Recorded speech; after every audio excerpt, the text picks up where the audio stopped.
Tahukah kalian bagaimana proses transportasi unsur hara pada tanaman? Bagaimana tanaman bisa menyimpan cadangan makanannya ya? Terus bagaimana tanaman bisa berdiri dengan kokoh? Untuk menjawab pertanyaan ini, yuk kita cari tahu. Tetap stay tune ya. Assalamualaikum warahmatullahi wabarakatuh. Halo anak-anak hebat seluruh Indonesia. Hari ini ketemu lagi di topik jaringan permanen bersama saya Siti Rohma. Ya, jadi minggu lalu kita sudah belajar tentang jaringan meristem, yaitu jaringan yang bisa membelah diri yang berfungsi dalam proses pemanjangan dan pembesaran. Nah, hari ini kita bahas jenis jaringan permanen.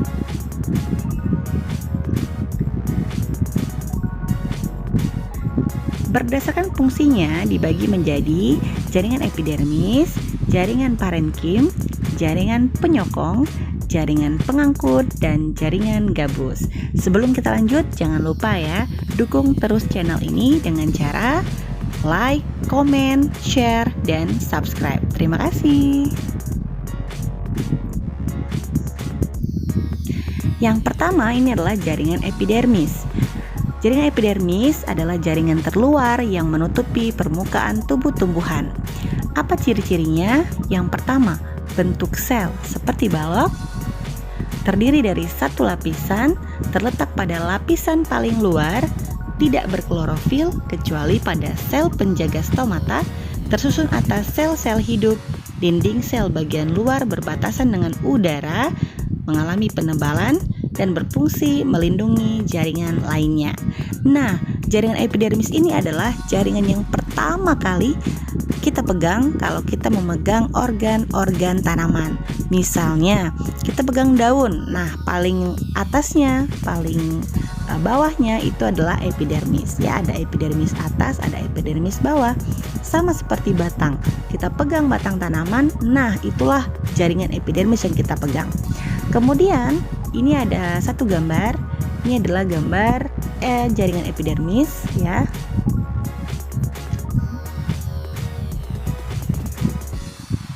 Jaringan epidermis dan modifikasinya.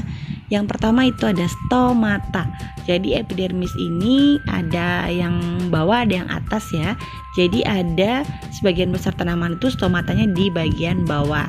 Stomata ini adalah suatu modifikasi epidermis yang berperan dalam proses pertukaran udara ya antara oksigen dan karbon dioksida. Berikutnya ini ada trikomata ya, ini adalah rambut daun atau rambut batang ya. Kalau kalian pegang tuh daun terong ya, daun labu gitu, kalau kita pegang agak kasar-kasar ya karena epidermisnya mengalami modifikasi membentuk rambut daun ya. Oke, kemudian ada duri. Nah, duri ini ada pada kaktus ya atau mawar ya. Jadi sebagian dari epidermisnya itu ada yang termodifikasi menjadi duri.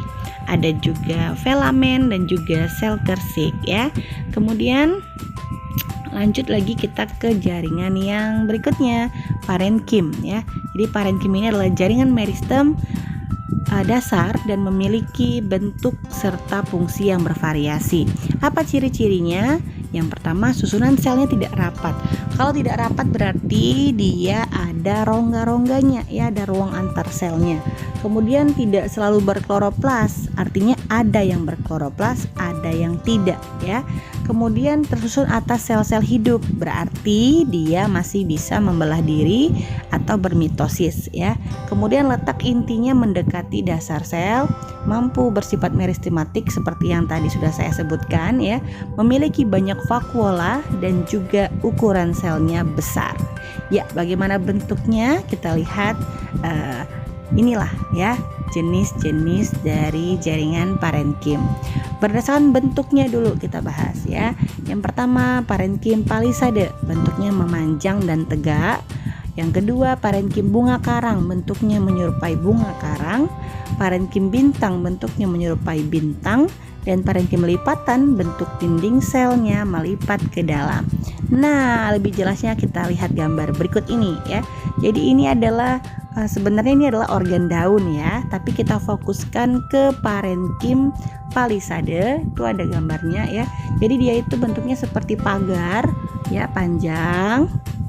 Selnya itu berderet seperti itu ya, tapi tetap ya masih ada ruang antar selnya. Nah, di situ ada yang warna-warna hijau ya. Jadi ada bintil-bintil, itu adalah kloroplas ya. Kloroplas itu adalah suatu organel yang di dalamnya memiliki klorofil ya, atau zat hijau daun yang berperan dalam proses fotosintesis. Hayo, siapa yang masih ingat bagaimana reaksi kimia dari fotosintesis? Oke ya, kita ingatkan lagi nih. Kalau dia fotosintesis berarti rumus kimianya adalah 6 CO2 ditambah dengan 12 H2O dibantu cahaya matahari dan klorofil menghasilkan C6H12O6 plus 6H2O plus 6O2 ya. Ya, semuanya terjadi di dalam kloroplas. Lebih tepatnya kalau kita bahas jaringan, itu di jaringan palisade. Satu lagi itu ada jaringan parenkim spon ya. Ini juga ada kloroplasnya ya, tapi jumlahnya lebih sedikit ya. Tuh bentuknya seperti itu ya. Jadi dia bertumpuk-tumpuk membentuk seperti karang ya. Jadi namanya bunga karang ya. Nah, itulah contoh dua contoh dari parenkim. Ada palisade dan juga spons atau bunga karang. Ya, ini jenis jaringan parenkim berdasarkan fungsinya. Kalau dia dibagi berdasarkan fungsi, yang pertama parenkim fotosintesis, karena di dalamnya mengandung klorofil, maka disebut dengan klorenkim. Pertanyaannya, siapa klorenkim ini? Kembali ke depan tadi ya, itu adalah palisade dan juga spons ya. Oke, berikutnya parenkim penyimpan bahan makanan, kemudian parenkim penyimpan air, parenkim penyimpan udara. Ini di dalamnya terdapat sel yang mengandung rongga-rongga udara disebut dengan aerenkim. Nah, ini adalah jaringan parenkim yang bisa kalian lihat di beberapa tanaman air. Misalnya tuh eceng gondok ya, kemudian teratai, kemudian kangkung ataupun genjer ya. Jadi tanaman itu berbentuk ya, lihat bentuknya tuh panjang ya, kemudian di tengah-tengahnya itu ada rongga. Nah, itulah namanya aerenkim ya. Kemudian yang terakhir parenkim transportasi, berarti berfungsi dalam proses pengangkutan.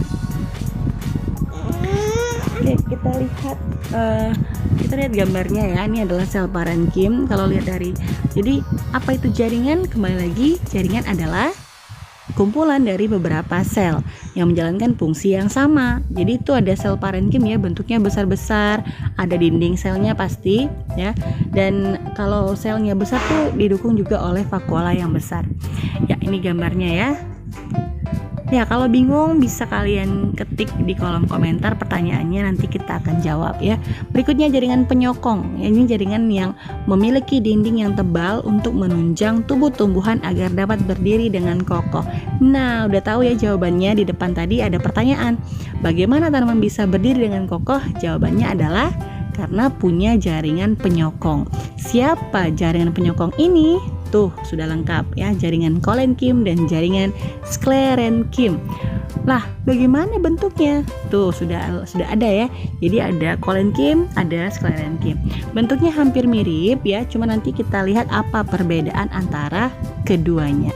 Yuk, stay tune, langsung kita bahas ya.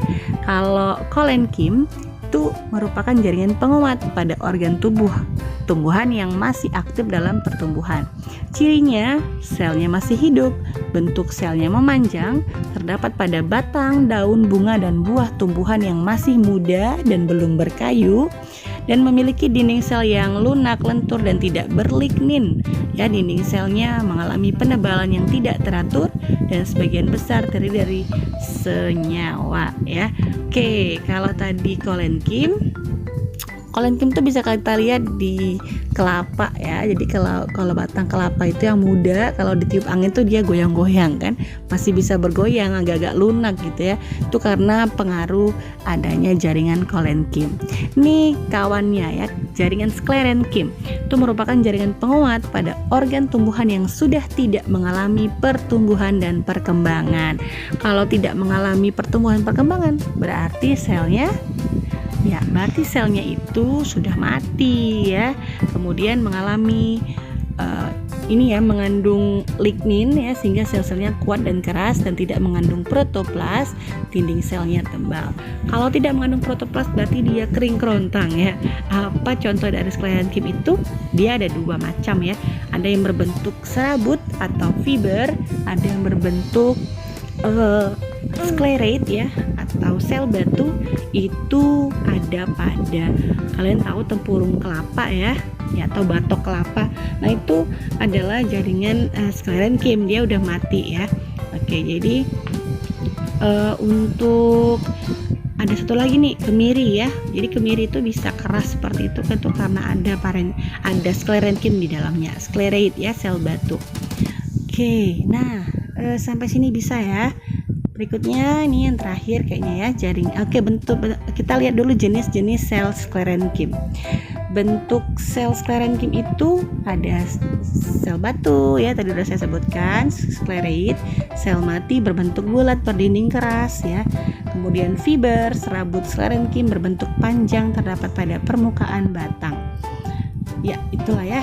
Ini jaringan pengangkut, jaringan yang bertugas untuk mengangkut zat-zat dibutuhkan oleh tumbuhan. Jaringan pengangkut terdiri dari xilem dan phloem. Di antara kedua ini ada cara cepatnya ya. Kalau phloem itu huruf paling awalnya F. Ingatkan saja fotosintesis. Berarti dia adalah jaringan yang mengangkut hasil fotosintesis. Sisanya ya xilem ya, mengangkut air dan unsur hara lainnya. Nah, ini gambarnya ya. Jadi ada ini, kalau yang sebelah kiri itu ada lengkap ya, epidermis, korteks. Nanti kita bahas di pertemuan berikutnya. Ini ada kambium. Kambium itu pertumbuhan keluar membentuk phloem, pertumbuhan ke dalam membentuk xilem. Lebih jelasnya seperti itu ya. Jadi dia ada rongga ya, ada rongga yang bisa berfungsi dalam proses pengangkutan ya, baik itu air, unsur hara, yang lain, atau khusus untuk fotosintesis ya. Hasil fotosintesis adalah glukosa ya, jadi itu yang akan diangkut oleh mereka ini. Nah, di sini ada xilem ya, lebih dijelaskan lagi, tersusun oleh trakeit, trakea ya. Apa beda trakea dengan trakeit? Mudah ya. Trakea berarti itu adalah sel pada xilem yang bentuknya itu melebar ya. Oke, trakea ya. Kalau trakeit itu adalah sel pada xilem yang bentuknya itu meruncing. Ucapkan aja trakeit ya, pasti mulut kalian akan agak tertutup ya. Kalau trakea pasti dia akan terbuka.